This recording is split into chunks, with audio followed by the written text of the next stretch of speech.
So guys, I am Josh Engel. I'm a finance student, and we are gonna get straight into this video, guys. So here we are.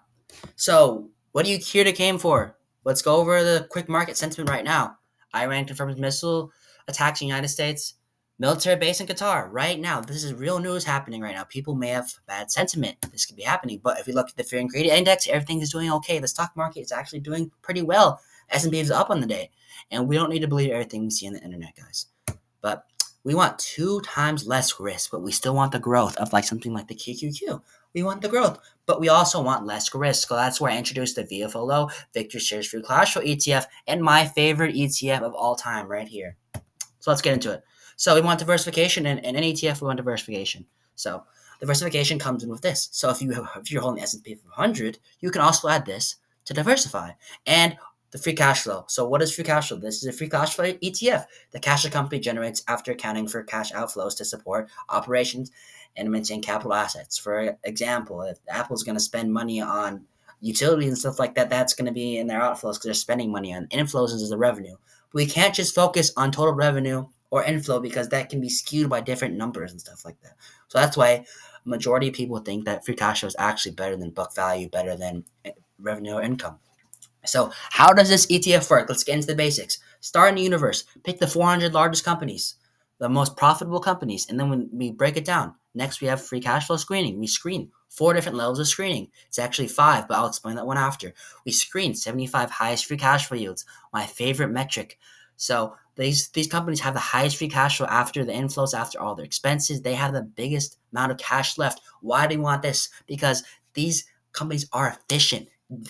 With cash, they can do buybacks. They can buy different companies, different acquisitions, pay dividends. They can do whatever they want with it. They can even pay off debt. That's why we love free cash flow. Growth filter. So the free cash flow, we get value plays. So free cash flow is how you would avoid value traps. So just because a company's undervalued doesn't mean it's a good company. But if you add the free cash flow, we can find these value stocks with high free cash flow growth. And also that's what comes in next, a growth filter. We don't want just free cash flow or value. We want growth. So out of those 75 companies, we apply a growth filter to get the 50 companies we want. It eliminates the companies with high free cash flow, but low growth expectations. And finally, but there's one more step. We don't just want growth. We want high free cash flow growth. So it takes out the bottom 1/3 of expected free cash flow growth and implements the higher ones. So what does that mean? So we don't want just so of course it starts with the 400 companies, but this is largely skewed to the largest companies because of course a larger company is going to have larger free cash flow yields. But we just don't want the large companies. We don't want to be like VU. We don't want to be like QQQ. We want this to be a diversified asset. We want this to be different. So when we put estimates in there, we can get smaller companies coming in that have higher growth estimates in free cash flow. So when we kick out the bigger, large dogs that have low estimates, we want higher growth and also that value play. Why am I emphasizing on value? Just a little hint here. We're going to go in the P ratio next of compare different ETFs, and it is wild. So next we have let's compare this, like I said, to VU and QQQ, the NASDAQ. This is the most QQQ on the very right side here, the most popular growth ETF right here, or QQQM. But in VU is a benchmark S&P 500. Here's VFLO. 1 month, of course, it beats it out. Just a quick disclaimer, guys. Growth in the past does not past does not mean future growth. So we are just using this as a benchmark. But of course, past is the only thing we have to predict the future, so we're just using this as an example. So 1 year, of course, it beats it out. It beats it out almost every single time. But of course, we have a missing 3 and 5 years. Why? This is a new ETF, guys. This is made in the last 2 years. So a lot of people don't like to get in the bandwagon of new ETFs because a lot of them are just marketing schemes to get you pulled in. But this one's actually the real deal, guys. There's been ones like in the past, so we will be comparing it. So the VU and QQ, okay, 18, 15, 17, 24, those numbers are important for later. So it's beaten out in the year, but we can't tell. Can we see the 3 to 5 years? Well, let's see. That's why we'll be getting into cows. What is cows? It's the top 500 free cash flow ETFs. It's the top 100 companies, free cash flow companies, guys. So we can see in the 5 years that it actually beats out the QQQ, which is the growth ETF we're comparing it to, and even VU. So this just strictly takes the top 100 free cash flow. It doesn't take the growth filter. It doesn't have the value filter. It doesn't have the the free cash flow estimate filter. So that's why when we go closer to the year to date in 3 months, it's actually lagging behind our VFLO. Sorry, it's actually lagging behind our VFLO. So we need these filters to take out the value traps and the overvalued companies. So that's why this is doing so well, and we can assume the 5 years can be more predicted in with the VFLO's 5 years since they hold similar companies. But since they hold similar companies, how come this is doing so much worse? Well, it's because of the filters we use in VFLO. And cows has extremely high expense ratio of zero point 0.5 compared to VFLO's 0.39, which is one of the cheapest free cash flow ETFs out there. When you get all of this rebalancing, it rebalancing quarterly, so we get rebalancing 4 times a year just to make sure that we get those right companies inside. Since we only hold 75 in there, we hold the right ones. So let's get into the companies real quick. Just a disclaimer: VFLO's companies are changing all the time, 4 times a year. So this may not be the same companies as the other before, but we don't have to worry about the companies. Why? Because we don't really care about the companies in here. Because we have trust in VFLO's algorithm and the AI that's used to pick these stocks. So uh, the cash flow. So of course, the big problem is we have boom QQQ. If you're investing into a technology or a growth ETF, you're going to get widely the similar stocks that you would get in S&P 500. Apple, Nvidia, Microsoft, Amazon, Broadcom, Meta, Alphabet. Only two different ones in these top holdings. So you're widely putting all your money in the technology sector. That's why I think VU is also like kind of like a technology stock, because technology ETF, because there's so much tech and AI in it, and it's ran up so much that it might be overvalued just a little bit. So we want these other stocks. We want these, maybe we haven't heard of these stocks, but it's good. So that's why we can diversify a lot. So this is a great way to diversify, but not lose out on growth. As we've seen with the numbers, this grows just as much or even more as in the top growth ETFs. You're paying a little bit more for the expense ratio, but I think it's well worth it. Victory Shares has done a great job so far. And let's look at the holdings. Like I said, technology. This is just strictly technology services, VFLO. Way less here than these two stocks. And let's look at the real solid numbers at Yahoo Finance. Let's see it. QQQ, 52% technology. You're overweighting in tech.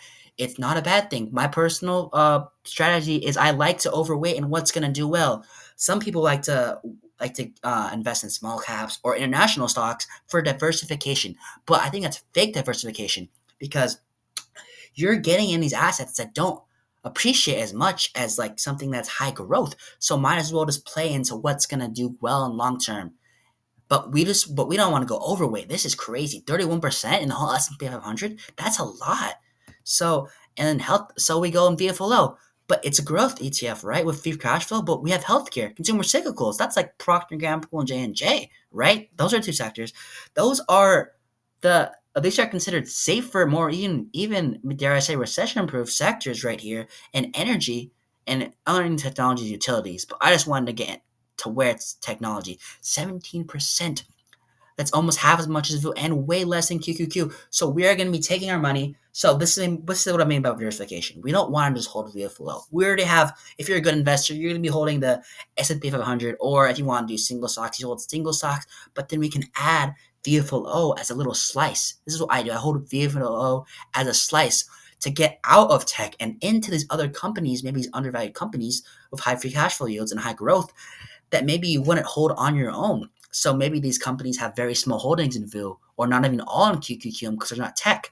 Well, now we can move our money out of tech and put it into VFLO. That's why I love it so much. So let's grab the help of Gemini here and Google to see these PE ratios, price to earnings. So what is a PE ratio?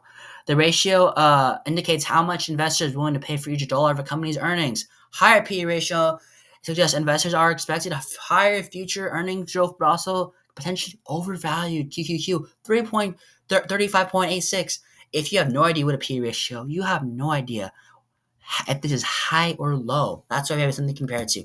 The VU or the S&P 500, 22.39. That's not that bad, honestly, but for compared to the trailing 5 years of 20, that's kind of, it's getting a little higher, of course.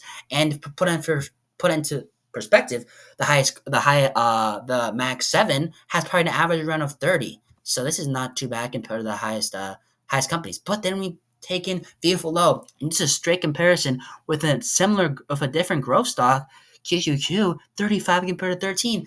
this potentially is two times less expensive, which is why at the beginning I integrated two times less risk. Which can be almost correlated to times less risk, but that's why we want to put some of our money in something else besides just tech. And of course, we have all of this. So, as I explained, we have.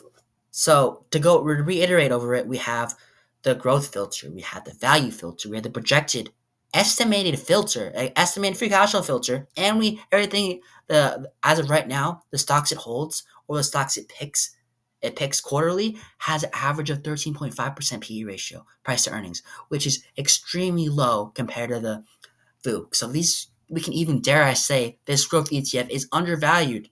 So even if we are going in times of sentiment, like I said, we're in this war, we're potentially outbreak of World War III. Even with the fear of greed index being neutral right now, if things go south, people could start panicking. And you know what gets hit hard during times of distress? It's technology. It goes boom, it goes down. But healthcare, consumer cyclicals, utilities and energy, they don't get hit as hard. So even with this growth, we can get growth and we can get the safety of not having everything in tech. Even if my estimates are wrong and this tank similar to QQQ, we don't have everything in one place. So we separate it. My big thing about investing is I don't hold international stocks. I don't like the bonds. I don't like having the small caps in there. That's why I don't hold VTI, because we want to have our money in what grows. So diversifying into different things that grow is the number one way, in my opinion, for me to diversify my assets properly. And being a young 18-year-old self, I can get diversification and growth all in one. And even if we do have this, let's say it doesn't take, and this does take, we don't have to worry about it. Red days shouldn't fear. We should go into red days. So maybe we can we're holding strong here and we put more into QQQ if it goes down more than VFLO. So we have something we can hold on to and something we can put into, or something we can put into over time. Just don't sell, especially if you're young. Do not sell, especially if there's these quality ETFs. If you put it in bad companies, maybe. But I just want to iterate. That's where we can get some peace of mind. Peace of mind is amazing investing. That's why ETFs are awesome. And thanks to Gemini and to Google I use Gemini, I use Google, I use different AI trackers, ETF trackers, and different forms of trailing PE and stuff like that. But thank you for watching this video, guys. I'll hopefully post more, but that's why advocating for this. I actually do hold. If you want my all my stocks ETFs I hold, just comment below, and I'll send you my I have my portfolio public on Blossom. I have 3,000 followers, people that follow my trades and my investments.